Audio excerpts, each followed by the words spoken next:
విశ్వాసి తప్పకుండా 3 బాప్తిస్మములు పొందుకోవాలి.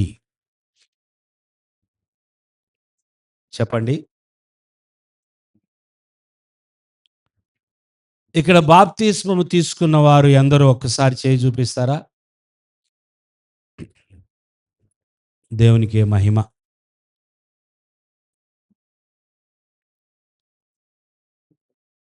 యేసు ప్రభు ఈ భూమి మీదకి వచ్చినప్పుడు ఏ పాపము లేనివాడైనను ఆయన బాప్తిస్మము తీసుకోవడానికి ముందుకొచ్చాడు. హల్లెలూయా! ఏంటి ప్రభువా ఇది అని అడిగితే, నీతి యావత్తు ఇలాగు జరుగునుగాక అన్నాడు. హల్లెలూయా! నీ జీవితంలో, నా జీవితంలో దేవుని నీతి పాటిస్తున్నామా లేదా అనడానికి మొట్టమొదటి విషయము బాప్తిస్మం. దేవుని స్తోత్రం. చాలా మందికి ఒక జబ్బు, ఒక బలహీనత ఏంటంటే, ఎంత కాలమైనా ప్రభుని వెంబడిస్తాను కానీ బాప్తిస్మము మాత్రం తీసుకోను.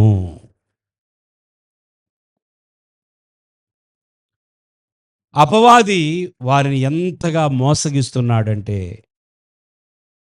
ఎంతటి మోసములో కూరుకుపోయారు వాళ్ళు. యేసు ప్రభువు కావాలి, బాప్తిస్మము వద్దు. యేసు ప్రభువు కావాలి, బాప్తిస్మం వద్దు. దేవుని బిడ్డలారా, మనం కూడా ప్రార్థన చేస్తూ ఉన్నాం. సంవత్సరం ఆఖరికి వస్తున్నాం. 11వ నెల ఇది. ఈ నెలతో ఇక ఆఖరి నెలకు వెళ్ళిపోతున్నాం. హల్లెలూయా! 2025 సంవత్సరము ముగింపుకు వచ్చేసాం. ప్రభు రాకడ ఎప్పుడో తెలీదు. నా ప్రార్థన, నా ఆశ, ఈ సంఘములో ఉన్న ప్రతి యవనస్తుడు, సండే స్కూల్ వాళ్ళు కాదు, వదిలేయండి, వాళ్ళు చిన్నపిల్లలు, ప్రతి యవనస్తుడితో సహా పెద్దవారు, యవనస్తులు, మేము బాప్తిస్మము తీసుకోలేదు అని ఎవరు అనకూడదు.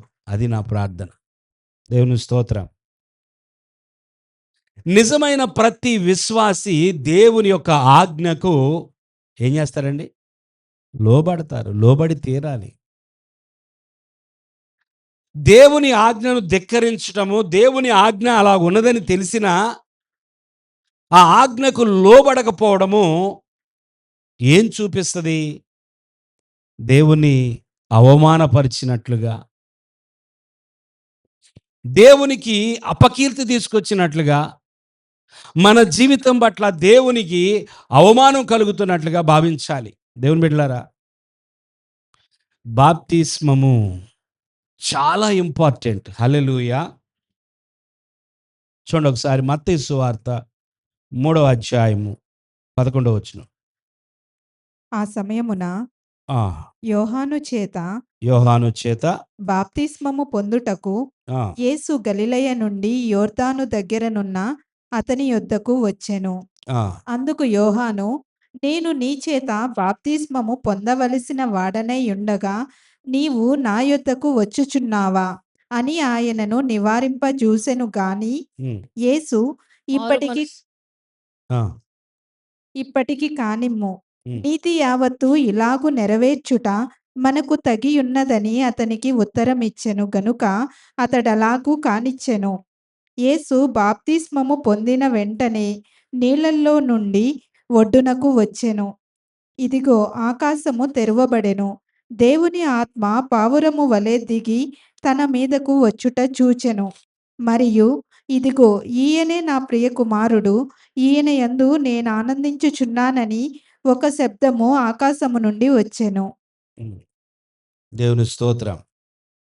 యేసు ప్రభు బాప్తిస్మము గురించి మనం ఇక్కడ చదువుతూ ఉన్నాం. అయితే 11వ వచనంలో మారు మనస్సు నిమిత్తము నేను నీళ్లలో మీకు బాప్తిస్మం ఇచ్చుచున్నాను. దేని నిమిత్తమంట? అయితే నా వెనుక వచ్చుచున్నవాడు నాకంటే శక్తిమంతుడు. ఆయన చెప్పులు మోయటికన్నెను. ఆయన పరిశుద్ధాత్మలోను అగ్నితోను మీకు ఇక్కడ ఎన్ని బాప్తీసాలు కనబడుతున్నాయి. నేను లోతుకి వెళ్ళను, అంత సమయం కూడా లేదు, నా వాయిస్ కూడా సహకరించట్లా. దేవుని స్తోత్రం. ఎన్ని బాప్తిస్మాలు కనబడుతున్నాయి మనకిక్కడ? రెండుగా భావించాలది. నేను మారు మనస్సు నిమిత్తము నేను నీళ్లలో మీకు బాప్తిస్మం ఇచ్చుచున్నాను. ఎక్కడ? నీళ్లలో. ఒకటి నీళ్లలో బాప్తిస్మము, రెండు పరిశుద్ధాత్మతోనూ అగ్నితోనూ బాప్తిస్మం. ఆ రెండు ఒకటే. పరిశుద్ధాత్మలోను అగ్నితోనూ బాప్తిస్మం, ఇది రెండు. మూడవది క్రీస్తులోనికి బాప్తిస్మం, మూడు. అర్థమవుతుందా? నీళ్లలో బాప్తిస్మము, బ్యాప్టిజం, బ్యాప్టిజం ఇంగ్లీష్లో. గ్రీకు పదం నుండి వచ్చింది ఆ మాట. బ్యాప్టైజో అంటే ముంచబడుట. చెప్పండి అందరూ. ముంచబడుట.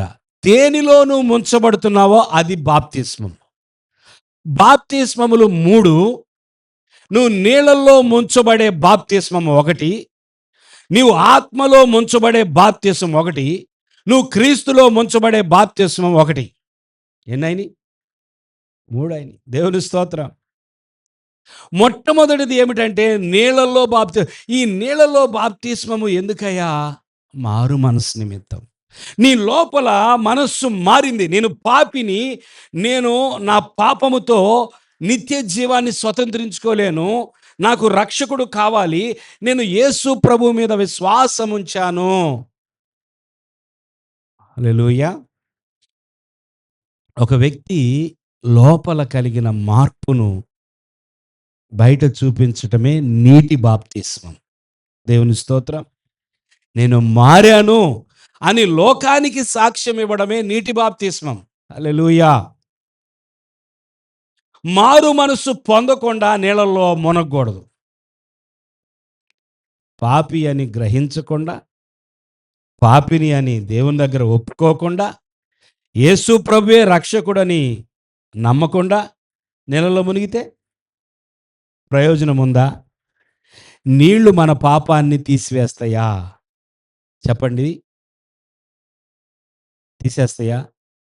తీసివేయలే. మరి ఎందుకని ప్రభు నీటిలో బాప్తిస్మం అన్నాడు? నీతి యావత్తు ఇలాగు జరుగును. మీరు నీతిని అవలంబించేవారు అవుతారు. మీరు ఎప్పుడైతే నీటి బాప్తిస్మానికి లోబడతారో, అడుగులు వేస్తారో, మీరు నాకు లోబడుతున్నారు. దేవుని స్తోత్రం. మీరు నీతిని జరిగిస్తున్నారు. నీతిని జరిగిస్తున్నారు. ఇది దేవుని నీతి. అందుకే ప్రభు అన్నాడు, నీతి యావత్తు ఈలాగు జరుగునుగాక. చూడండి, యేసు ప్రభువే చేశాడు కదా ఆ పని. మరి ఆయన్ని నమ్మే మనం ఎందుకనే ఆ పనికి? అనేక మంది నీటి బాప్తిస్మం దగ్గరకు కూడా రాలేదు. మొట్టమొదటి బాప్తిస్మం అయినటువంటి నీటి బాప్తిస్మమే వారి జీవితాల్లో లేదు. నీటి బాప్తిస్మం. మరి రెండవది క్రీస్తులోనికి బాప్తిస్మము. అది ఎవరిస్తారు? పరిశుద్ధాత్ముడిచ్చేది. నీటి బాప్తిస్మం ఎవరిస్తారు? పాస్టర్ గారు ఇచ్చేది. చెప్పండి అందరూ. పరిశుద్ధాత్ముడు వచ్చి మిమ్మల్ని నీళ్ళలోకి తీసుకెళ్ళడు. దేవుని స్తోత్రం.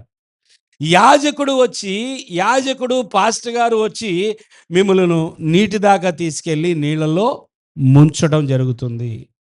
నేను ఇక పాపముల విషయంలో చనిపోతున్నాను, క్రీస్తు నిమిత్తమే నేను బ్రతుకుతాననే సాక్ష్యం అది. దేవుని స్తోత్రం. బాప్తిసం గురించి చెప్పాలని ప్రభు బలంగా ప్రేరేపించాడు. విందాం జాగ్రత్తగా 2 మాటలు విని బల్లలోకెళ్దాం. నీటి బాప్తిస్మమేమో పాస్టర్ గారు ఇస్తున్నారు. క్రీస్తులోనికి బాప్తిస్మమేమో పరిశుద్ధాత్మ దేవుడిస్తున్నాడు. పరిశుద్ధాత్మలోనికి, అగ్నిలోనికి బాప్తిస్మేమో యేసు ప్రభు ఇస్తున్నాడు. చప్పట్లు కొట్టండి. ఇది 3 బాప్తిస్మాల వివరణ. ఒక వ్యక్తి నీటి బాప్తిస్మము పొందిన తర్వాత కొందరు పాపం అక్కడే ఉండిపోతారు. ఎక్కడ ఉండిపోతారు? ఆ నీటి బాప్తిస్మం పొందిన తర్వాత ఇక ఇదే దీనికి మించిన బాప్తిస్మము లేదు అని అనుకుంటున్నారు. కాదు కాదు. నీటి బాప్తిస్మం పొందిన ప్రతి ఒక్కరూ మరొక బాప్తిస్మం దగ్గరికి రావాలి. అదేంటంటే క్రీస్తులోనికి బాప్తిస్మం. రోమాపత్రిక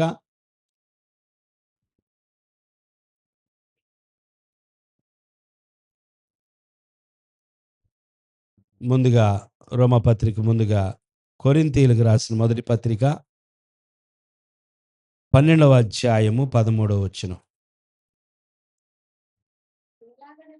ఆ, అమ్మా మైక్. ఎలాగనగా ఆ, యూదులమైనను గ్రీసు దేశస్థులమైనను ఆ. దాసులమైనను స్వతంత్రులమైనను మనమందరము ఒక శరీరములోనికి ఒక్క శరీరములోనికి ఒక్క ఆత్మయందే బాప్తిస్మము పొందితిమి. ఎవరి యందు? ఒక్క ఆత్మయందే బాప్తిస్మము పొందితిమి. మనమందరము ఆ, ఒక్క ఆత్మను పానము చేసిన వారమైతిమి. ఆ. శరీరం ఒక్కటే అవయవముగా ఉండక అనేకమైన అవయములుగా ఉన్నది. చాలు. యూదులమైన, గ్రీసు దేశస్థులమైన, దాసులమైన, స్వతంత్రులమైన, మనము ఎవ్వరమైనప్పటికీ మనమందరము ఒక్క శరీరములోనికి, దేనిలోనికి? ఒక్క శరీరములోనికి అనగా క్రీస్తు యొక్క శరీరములోనికి మనము బాప్తిస్మము పొందుచున్నాము. క్రీస్తు యొక్క దేహమునకు మనం ఎవరము? అవయవములము. దేహం అంటే ఒక అవయవం ఉంటుందా? అనేక అవయవములు కలిసినప్పుడు ఒక దేహం అవుతుంది కదా. అలాగే అనేకులమైన మనము క్రీస్తు యొక్క దేహమునకు మనం ఎవరమంట? అవయవాలం. అవయవాలం. ఒకే శరీరం, అవయవాలం. ఒకరు కన్ను, చెప్పండి. ఒకరు కాలు, ఒకరు ముక్కు, ఒకరు చెవి అన్నట్లుగా యేసుక్రీస్తు యొక్క దేహము ఏమిటంటే మనలందరినీ కలిపితే యేసుక్రీస్తు యొక్క దేహం.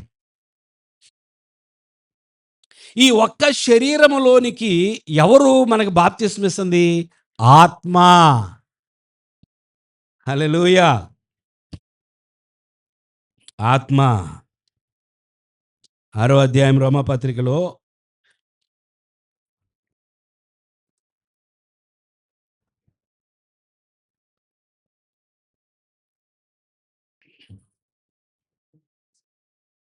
చదవండి. 3వ వచనం నుండి. క్రీస్తు యేసులోనికి బాప్తిస్మం పొందిన మనమందరము ఉమ్, ఆయన మరణములోనికి బాప్తిస్మం పొందితమని మీరు ఎరుగరా? ఆగండి.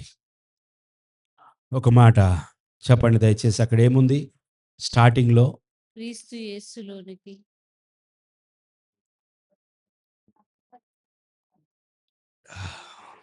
ఎవరిలోనికి బాప్తిసం పొందామంట మనం? క్రీస్తు యేసులో.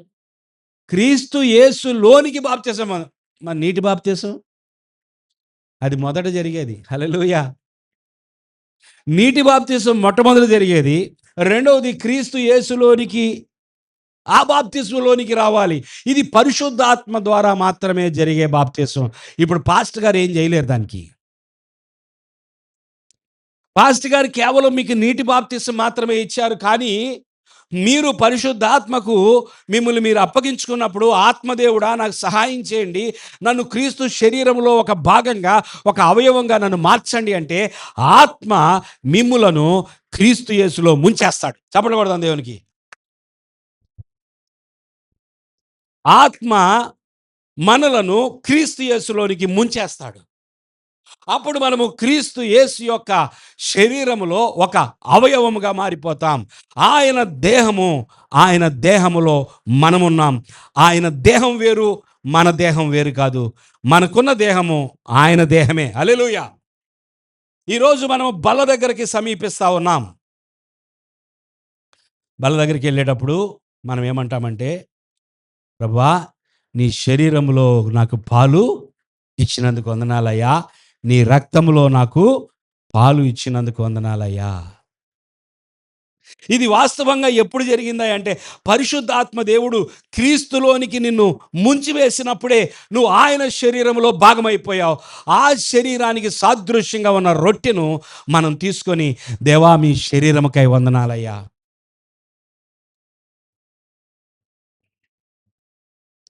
మనం నవ్వుతా కొన్నిసార్లు ఏమంటామంటే, నీ బొగ్గలు చాలా బాగున్నాయిరా, నా బొగ్గ నువ్వు తీసుకొని నీ బొగ్గలో నాకు ఇయ్యి అంటాం పిల్లల్ని చూసి. నీ కళ్ళు చాలా బాగున్నాయి, ఆ, నీ కళ్ళు నాకొస్తే బాగుండు అని అంటాం కదా. అంటే వాస్తవంగా నిజంగా తీసేసుకోవాలని కాదు, మనం అంతగా ఆకర్షించబడ్డాం ఆ దేహమునకు, ఆ కళ్ళకి, ఆ యొక్క ముక్కుకి, ఆ బొగ్గలకి. అలాగే యేసుక్రీస్తు యొక్క దేహము ఎవరో కాదు, మనమే. చప్పట్లు కొడదాం దేవునికి. దేవుని బిడ్డలారా, నువ్వు నిజమైన విశ్వాసివైతే మొట్టమొదటిది నీటిలో బాప్తిస్మం పొందాలి. నువ్వు నిజమైన విశ్వాసివైతే నువ్వు క్రీస్తులోనికి బాప్తిస్మము పొందాలి.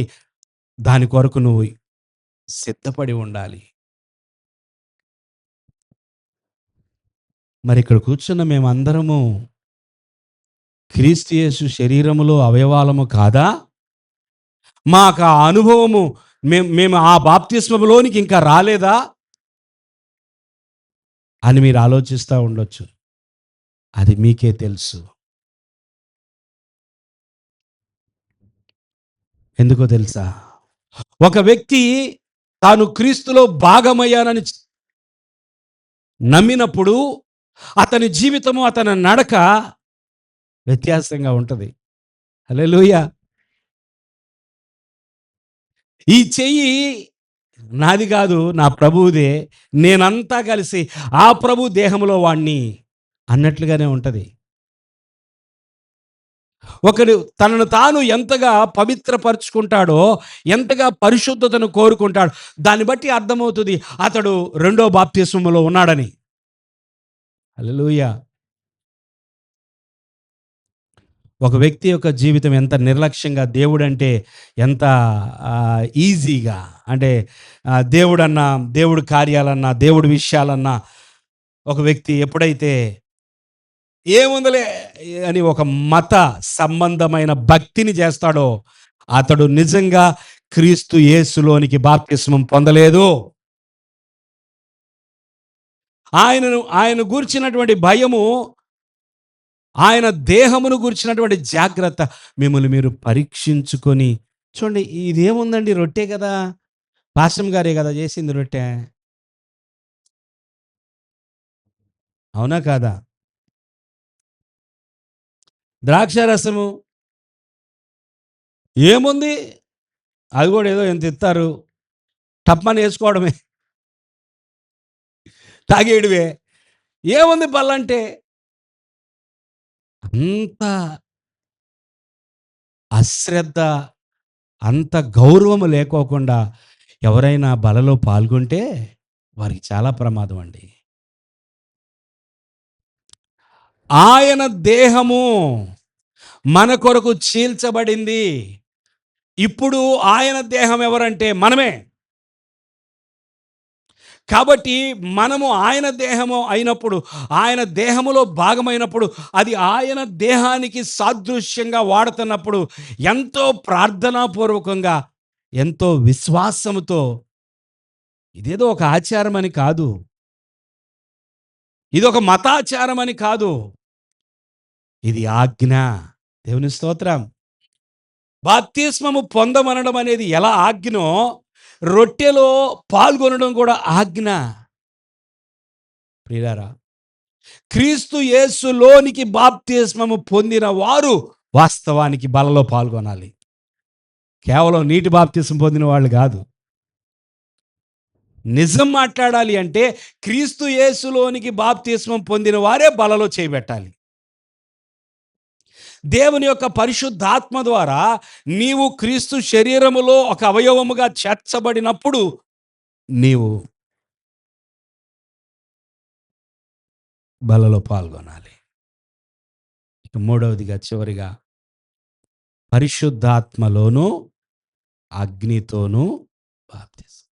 ఇది దేనికి?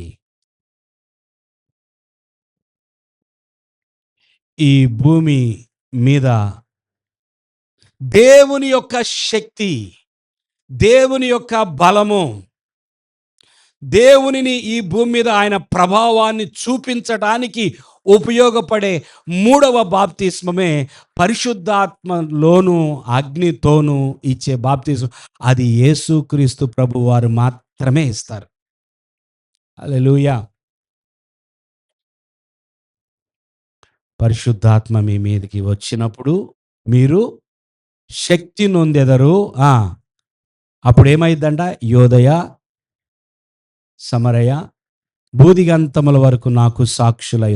ఎవరైతే పరిశుద్ధాత్మ బాప్తిస్మము, పరిశుద్ధాత్మలో బాప్తిస్మం, దానిలో ఇంకొక మెట్టు ఉంది. అది చాలా తక్కువ మంది. అగ్నితో బాప్తిస్మం అనేది, దాని గురించి మరొకసారి వివరంగా చెప్పుకుందాం. పరిశుద్ధాత్మలో బాప్తిస్మము పొందిన వారు దేవునికి బలమైన సాక్షులుగా ఈ భూమి మీద ఉంటారు. హల్లెలూయా. దేనికి భయపడరు, ప్రాణానికి అస్సలు భయపడరు. క్రీస్తుకు సాక్షులుగా ఉంటారు వాళ్ళు. దేవుని యొక్క శక్తి వారి జీవితాల ద్వారా, వారి ప్రార్థనల ద్వారా, వారి యొక్క మాటల ద్వారా దేవుని యొక్క శక్తి కనుపరచబడుతుంది. ఇది యేసు ప్రభు వారు మాత్రమే పరిశుద్ధాత్మలో బాప్తిస్మిస్తారు. అదే 3వ అధ్యాయం మత్తయి సువార్తలో మనం చదివాం. నేనైతే నీళ్ళలో నీకు బాప్తిస్మం ఇస్తున్నాను, కానీ ఆయన వస్తున్నాడు అంటే యేసు ప్రభు గురించి మాట్లాడుతూ బాప్తిస్మం ఇచ్చి యోహాను ఏం చెప్తున్నాడు? ఆయన చెప్పుల వారు నేను ముట్టుకోవడానికి నాకు యోగ్యత లేదు, కానీ ఆయనైతే మీకు పరిశుద్ధాత్మలోను అగ్నితోనూ, అది యేసు ప్రభు ఇచ్చే బాప్తిస్మం. దేవుని బిడ్డలారా, ఇంకా ఒక బాప్తిస్మమే పొందని వారికి ఎంత వెనకబడి ఉన్నారో, దూరంగా ఉన్నారో చూడండి. ఒక బాప్తిస్మం పొందిన వారు అయిపోయింది ఇంకా అనుకోవద్దు. రెండో బాప్తిస్మంలోనికి రండి. రెండో బాప్తిస్మంలో ఉన్నవారు మూడో బాప్తిస్మంలోకి రండి. ఎంతమంది రెడీగా ఉన్నారు? చేతులు ఎత్తండి. హల్లెలూయా. కావాలా వద్దా? ఒకటి చాలండి. ఒక్క బాప్తిస్మం. దేవునికి లోబడదాం ప్రియులారా. సంగమా, దేవుని ఆజ్ఞను నిర్లక్ష్యపరచొద్దు. ప్రతి విశ్వాసి ఈ 3 రకాల బాప్తిస్మ అనుభవము కలిగి ఉండాలి. యేసు ప్రభు నమ్మగానే పరిశుద్ధాత్ముడు నా హృదయంలోకి వచ్చాడు కదండి, అదే బాప్తిస్మం కదా? కాదు. పరిశుద్ధాత్మ బాప్తిస్మము వేరు, పరిశుద్ధాత్మను పొందుకోవడం వేరు. యేసు ప్రభువే నా రక్షకుడు అనగానే ఎవరొస్తారు నీ హృదయంలోకి? అప్పటి నుంచి బయట నుండి ప్రేరేపించిన ఆ ఆత్మదేవుడు నీ లోపలికి వచ్చేసి నా ఇల్లు అంటాడు. ఇక దేవుని స్తోత్రం. అదే పరిశుద్ధాత్మ బాప్తిసం కాదు, దానికి కలుపుకోవద్దు. అదే పరిశుద్ధాత్మ బాప్తిసం. ఇక్కడ కూర్చున్న ప్రతి ఒక్కరిలో పరిశుద్ధాత్ముడు ఉన్నాడు, కానీ పరిశుద్ధాత్మ బాప్తిసం లేకపోవచ్చు. హల్లెలూయా. కొంచెం కష్టంగా ఉందా? ఏం చెప్తున్నారు ఈరోజు పాస్టర్ గారు? అసలు మమ్మల్ని అందరినీ క్లాసులోకి తీసుకెళ్ళిపోయారు అనుకుంటున్నారా? దేవుని స్తోత్రం. మనం ఇంకా సజీవులుగా ఉన్నాం, సత్యాన్ని నేర్చుకుందాం. హల్లెలూయా. ఏంటి బాప్తిసాలు? నేను ఎప్పుడు ఈ 3 బాప్తిసాలు కలిగి ఉండాలి అనే ఆశ కలిగి ఉందాం. ఆశ కలిగిన ప్రాణాన్ని దేవుడు ఆమేన్ ఆశపడదాం. ప్రభువా, నాకు 3 బాప్తిస్మ కావాలయ్యా. నేను ఈ లోకం దాటక ముందే ఈ 3 బాప్తిస అనుభవాలు కలిగిన వ్యక్తిగా నేను ఉండాలి ప్రభువా, నాకు సహాయం చేయండి. దాని గురించి ధ్యానం చేద్దాం. మరీ లోతుగా ధ్యానం చేద్దాం. దేవుడు అవకాశం ఇస్తే ప్రభు ఈ మాటలను దీవించునుగాక. ఆమేన్.